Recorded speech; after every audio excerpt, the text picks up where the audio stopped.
we can. Each man must do his bit. Welcome to another issue of Public Interest. My name is David Granger, and on this series of programs, we deal with matters of interest to Guyanese at home and in the diaspora. And today we look at a matter which we haven't dealt with before, but it's something that stays with us from birth to death. That is how we think and how we talk and how we communicate with one another. And that is language. You know, sometimes we take it for granted, but it is something that requires a great deal of study. And we must understand that our normal, natural mother language is Creolese. And if we are to understand one another, we have to understand that many of us are bilingual. We speak, of course, when you go to church, perhaps, or you have to sign official documents, you need to understand standard English. But on a day-to-day basis, on night-to-night basis, you need to understand Creolese if you are to make your way in this country. And it is the most widely spoken language in Guyana. And it is the language of Guyana. It is a language. It is not slang or patois or jargon or pidgin. Creolese is a language. It's the first language that most children hear, that most children learn, that most children speak, even if they don't write it. In terms of hearing, learning, and speaking, we think in Creolese. And it is the language of communication from our childhood days. Playing cricket, bottom house cricket. I don't think many Englishmen would understand what bottom house cricket is, or yard cricket.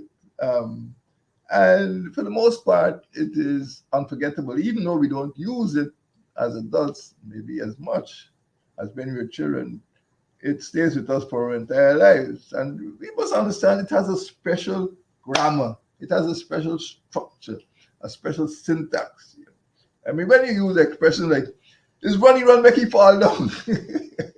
I mean, how do you express that in standard English? Is runny run, make it fall down. And we must understand that Creolese is so natural, it's so normal. It is emotive, it is expressive, and it is almost educative, because you can speak to children, they understand better when you speak Creolese. And we must understand the need.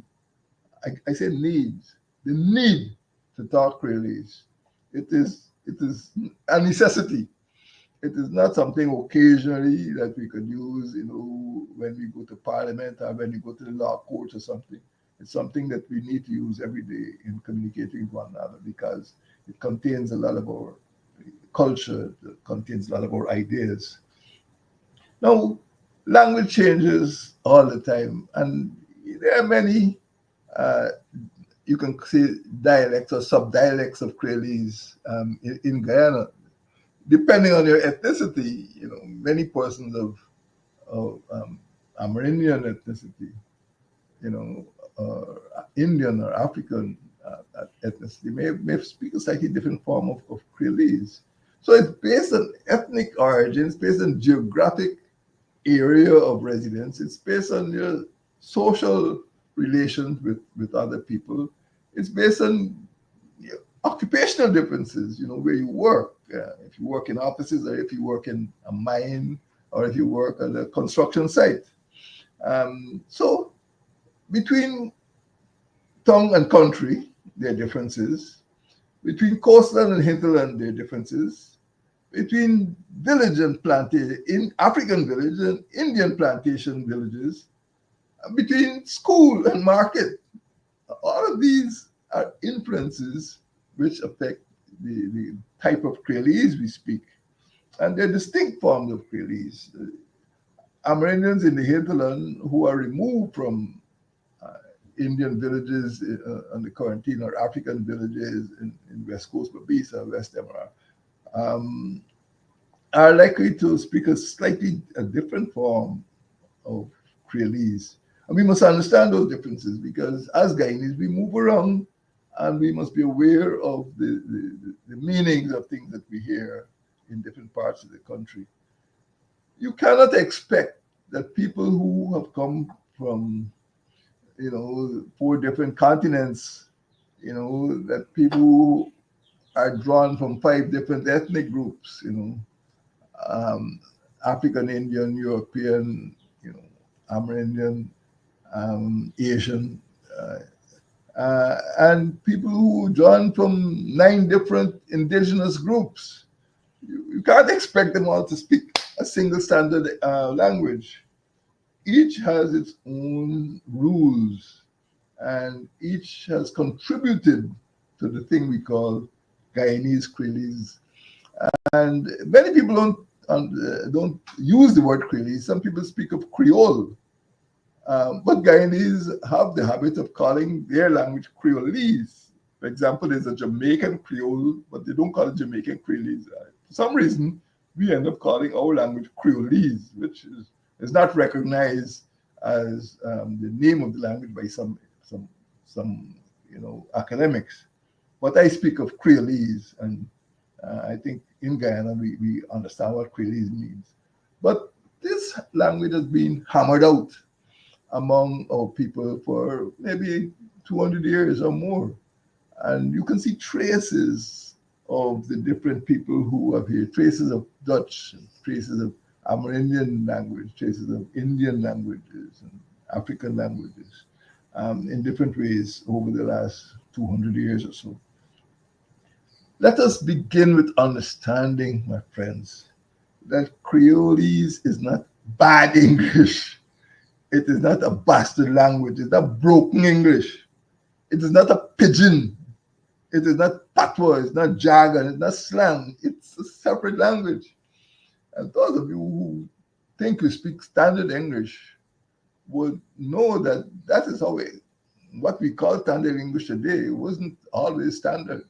For example, when you speak of pork, you may feel that pork is normal English. But pork is just a French word, P-O-R-C, which means pig. And the English adopted a French word. It's now become an English word. So it happens, if you go through English language, you see so many German words, so many French words, so many Latin words popping up. And what has now become standard, in fact, is a mixture of many of the people who conquered England and over the years. And even when the British started to go to different continents to extend its so-called empire, they brought in a lot of words that, maybe, for example, the word khaki might come from England, from India, and but it's now an English word. But we won't go there now. The point I want to make is that we in Guyana still use that words which we think are typical Creolese. When you speak of crapaud, you may spell it K-R-A-P-O, but actually it's a French word which means toad.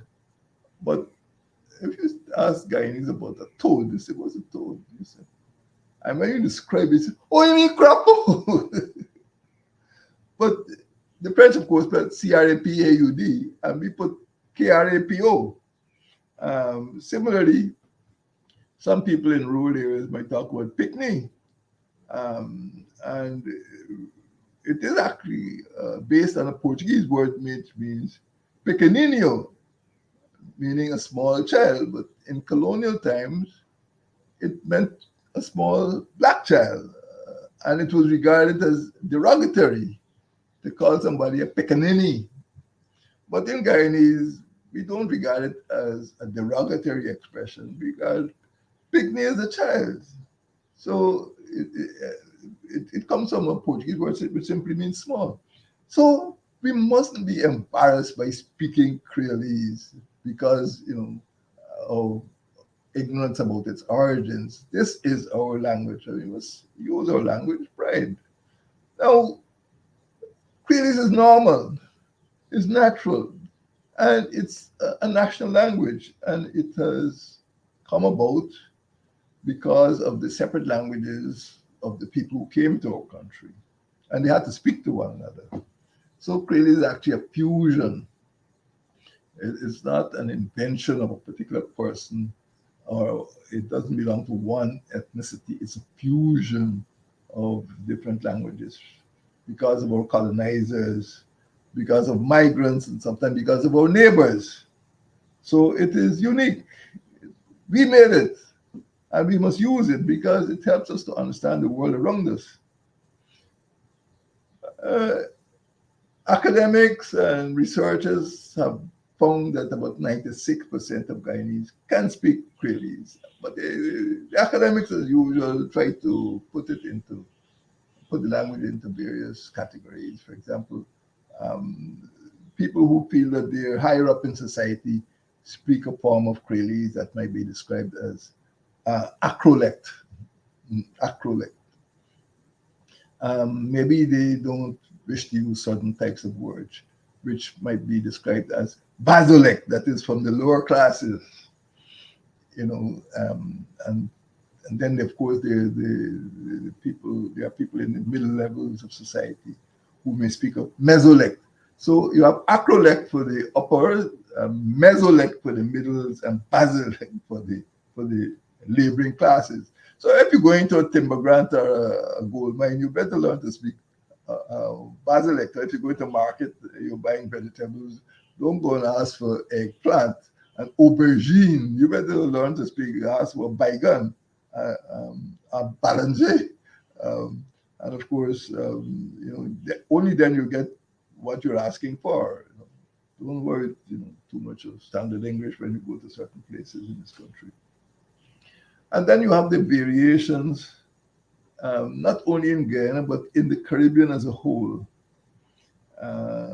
Again, as a result of imperial conquest and, of course, indigenous communication, the indigenous heritage. So you're looking, when you look at the Caribbean region as a whole, you're speaking about Amerindian, Dutch, English, French, Portuguese, and Spanish. All of these languages have evolved into Creoles, that is, native derivations. And they're actually real languages. They're not, again, slang or patois. So in Aruba and maybe Bonaire, so again, I'm not an expert on this, but you will hear people speaking Papiamento. In Dominica and St. Lucia, which were once French colonies before they conquered or captured by the British. They speak Creole, not Creole, Creole, Kweyol. And then in Haiti, they speak Creole, Creole Haitian. Haitian means, which is a form of Haitian Creole. And in Suriname, you have Sranan Tango. So among the 12 Caribbean countries, you have a variety of Creoles, Antigua, Barbuda, Bahamas, Costa Rica, Colombia, Dominica, Grenada. All of these have Creoles, various Creoles. They're not the same, but our Creole is special to us. And many of the other countries have taken steps to recognize the value and importance of their Creole. And I think we in Guyana must understand that this is not going to go away. This is something that we have to accept and acknowledge as our own creature. We just pick me, our child. For example, in Jamaica, the Jamaican language unit has started to standardize Jamaican Creole, and they use it alongside standard English. There's something called the Bilingual Education Project, and now it is acceptable to speak Jamaican Creole side by side with standard English. Haiti is a completely different story. Haitian Creole is written into the Constitution of Haiti. It is one of the two official languages of the country. So you can use, just like in in Canada, you have French and English. In Haiti, you have French and Creole SCN. And in Curacao also you have Papiamento, which is an official language, side by side with Dutch. My friends, what I'm talking about, therefore, is nothing strange. It is nothing to be ignored. It is nothing to be dismissed. It is part of the reality. This is what humans have been doing for thousands of years. Um, in Guyana, uh, for some reasons, historical reasons, uh, although there are several forms of or variants of Creolese, African Guyanese Creolese is something which will be influenced by different forms. One, because Africans came in large numbers after the European occupation. Many of the indigenous people all, were driven into the hinterland, away from the coastline, because attempts to enslave them were unsuccessful. So for a long time, the people who were laboring in the plantation were enslaved Africans, and they developed, certain lexical forms which have persevered. And again, in speaking African Guyanese Creolese, meanings have, have, have been influenced by historical factors. For example, man, a mother may, if a child is crying, the mother may be able to say, man, why are you crying? Well, of course, it doesn't make sense to a foreigner. How you can call a young girl child man? Um, man, why? So there might be a dozen or more different ways of saying man. If a girl is going out, you're going out to that man, and if a woman is married, say, who's the sweet man, so, and even, in sport, you go to a dance, you say, the dance man. In that case, man doesn't mean he's a male person who can dance. Dance man means man is a very good dancer. He just sing man. So man sometimes can mean strength, or it can mean he has a special expertise. And this is something which is sometimes difficult to understand. But and then, of course, there's so many other expressions that some of you listening to this program may know better than me. But you cannot translate certain African Guyanese Creolese words word for word. So when I see she coming, I just cut my eye. You cut your eye. What does that mean? Or he telling me something you want to go to me, I just suck my teeth and walk away. You know. And this child, I told the child to go to the shop, but like he hard is. No, again, hard ears is nothing. It doesn't mean his ears are tough. When you suck your teeth, it doesn't mean that you have palsy and you take them out and suck them. Or when you have cut eye, it doesn't mean the eye is burning. But these are terms which are really concepts. When you speak to an African guy with a navel string, it doesn't mean umbilical cord alone.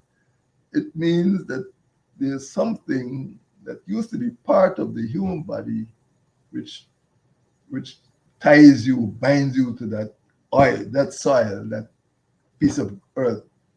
And sometimes you see somebody migrate and they come back and say, my navel spring berry, hey, and you cannot explain that in standard English. And then, of course, Guyanese Creole is more than a language. It is a performance. When you hear a group of Guyanese speaking Creolese, it is a performance. And of course, there's so much emphasis on emotion and what the linguists and the academics would call onomatopoeia. Um, you dive into the water, bourgeois.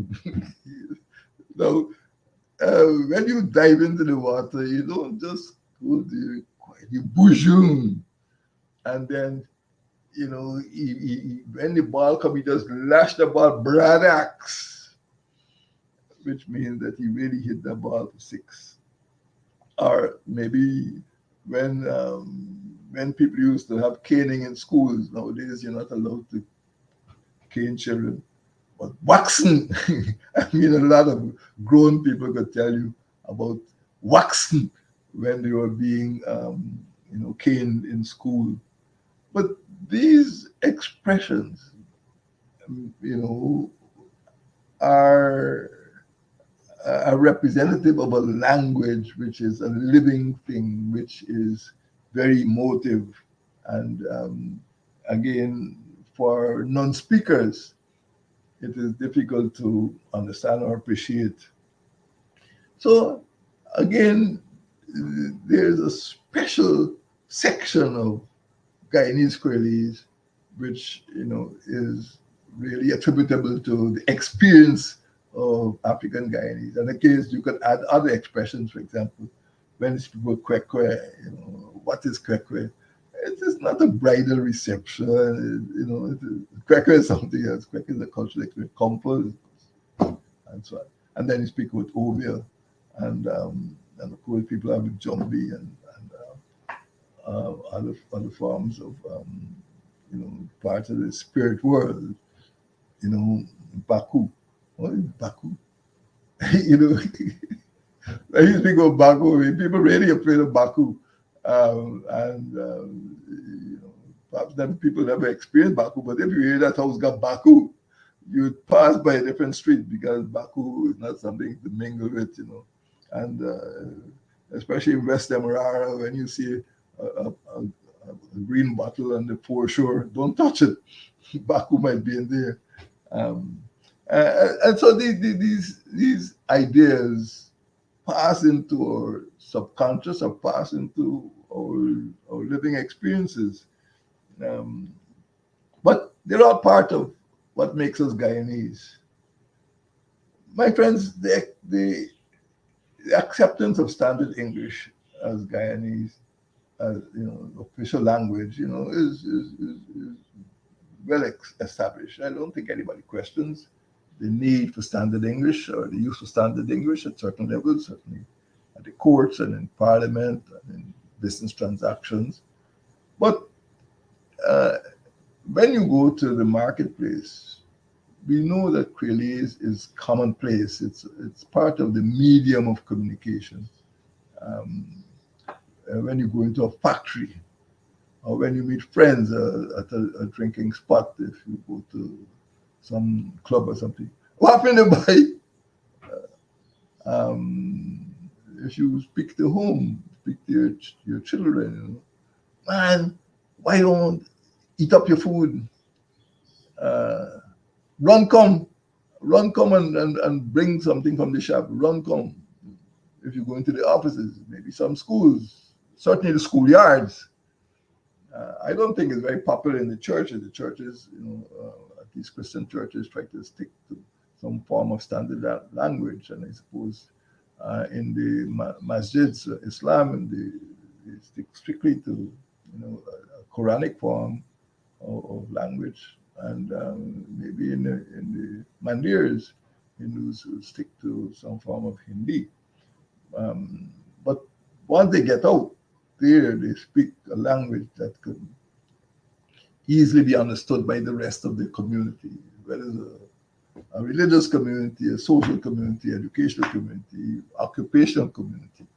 So you can start to see how powerful and beautiful our language is, the language of Creolese. And what can we do about Creolese? One is that we must understand that it is not an aberration, it's not a sideshow, it is front and central to how we speak to one another. And UNESCO, United Nations Education, Scientific and Cultural Organization, at that level, at the international level, they say that education in the mother tongue, and our mother tongue is Creole, education is the mother tongue, is a human right. our children have a right to be educated in Creoles. They have a right to be educated in a language which they understand and which they've been hearing and learning and speaking since childhood. So when they go to a school and they hear people speaking different languages, it is difficult for them to learn. But if you want to get children to learn, you have to speak to them in a way they can understand. I always quote an old teacher who said, if children do not learn the way they're taught, teach them the way they can learn. Many children would understand better if they're taught in Creoles. And I said, UNESCO has written that it is a right for children to be taught in a language in their mother tongue. This goes not only for indigenous children in the hinterland, but it goes also for children who grew up speaking Creolese. So we must feel that our public education system must not discriminate. They must not marginalize. They must allow students to feel that they belong to this Guyanese community. It is motivational to be in a learning environment where children understand and they can express themselves freely in the language that they've been speaking since their childhood. So public education is a foundation for which Creolese should be promulgated, should be, perpetuated, should be promoted. We have to deal with public perception, my friends. And there is a perception still that Creolese is a bastard language, broken English. It is false.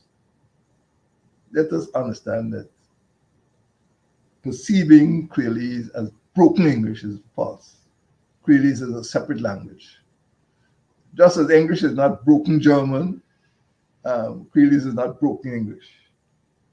And it is not bastard language, it is not substandard language. And we must understand that.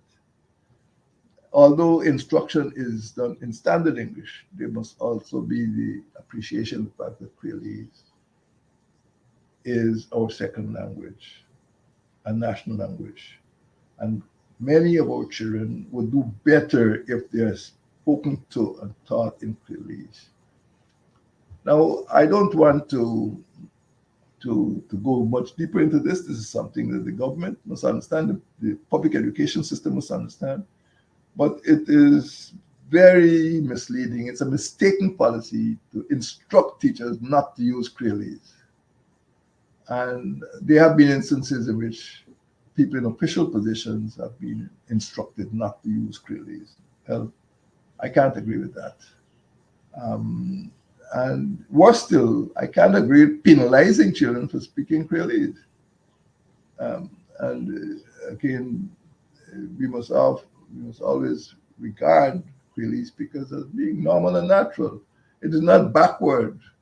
Although in some academic and professional settings, people when you come in here, you must speak properly.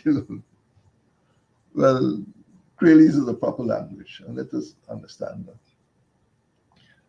The other thing, of course, is attitudes towards the usefulness of Creolese. Creolese is very useful. It's valuable, even though some of the attitudes are negative. We cannot suppress Creolese. We must allow it to flourish. It is part of our culture. I mean, a few years ago, people used to try to suppress calypso. People used to try to suppress reggae. And, those efforts have been unsuccessful. And there are some programs, and there should be more of those programs. And people should be encouraged to speak Creolese and teach Creolese and learn Creolese because that is our language. And people should be interviewed in Creolese. And I hope that in days, weeks, months, and years to come, there'll be wider use of Creolese. There is an acculturation process which is inevitable. We know that many people are coming into our country from different countries. There are a lot of Venezuelan migrants, there are a lot of Chinese migrants.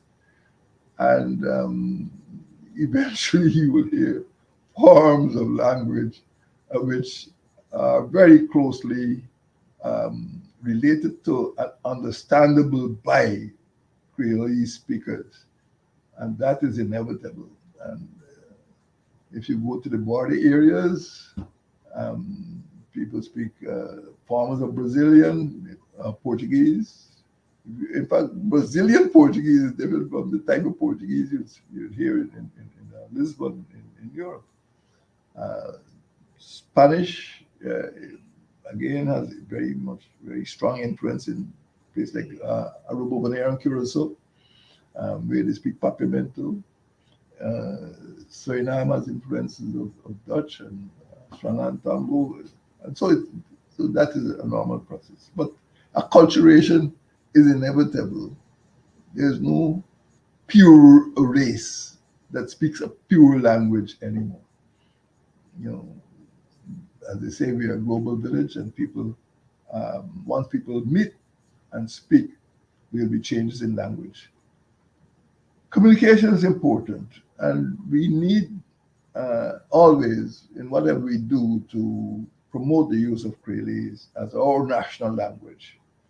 So educators must accept that Creole is inevitable from nursery to tertiary, and we must come to grips with teaching and learning Creole and recognizing Creole as an official language, as a legitimate official language of Guyana. And Creole is necessary for our comprehension of issues in the public domain. And it's not just something for the classroom, but to deny students the use of their native language is counterproductive. It damages their self-perception, it damages their identity, it hinders communication, and it hinders people's ability to understand the world around us. And if you can't go to quarantine and understand the Indian variants, if you can't go to West Coast Berbice and understand African variants, if you can't go to Northwest or Rupununi and understand American villages, well, it will prevent social cohesion. So if you want to promote cohesion, we must, if you talk about, there's some people who like to speak about one Guyana, well, they must understand that one Guyana means talking one language. And if you want to promote that one language, we do have a national language. That national language is Creole. So speaking one language is going to accelerate communication and is going to accelerate integration of our country. We're speaking about the language has been evolving for over 200 years.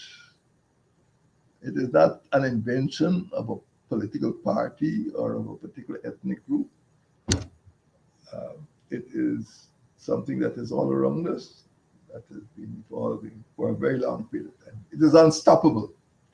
Creole is unstoppable. And we must do whatever is possible to promote it because it is functional. It works. It works when you go into the mines. It works when you go into the marketplace. It works when you go among your friends and among communities. And it is harmful to suppress it. So, my friends, I am advocating the legitimization and the utilization of this unique cultural tool that we have called Guyanese Creole, and it will contribute. I am confident that the use of Creole will contribute to social cohesion and personal self-esteem of Guyanese young people. Thank you, and may God bless you all.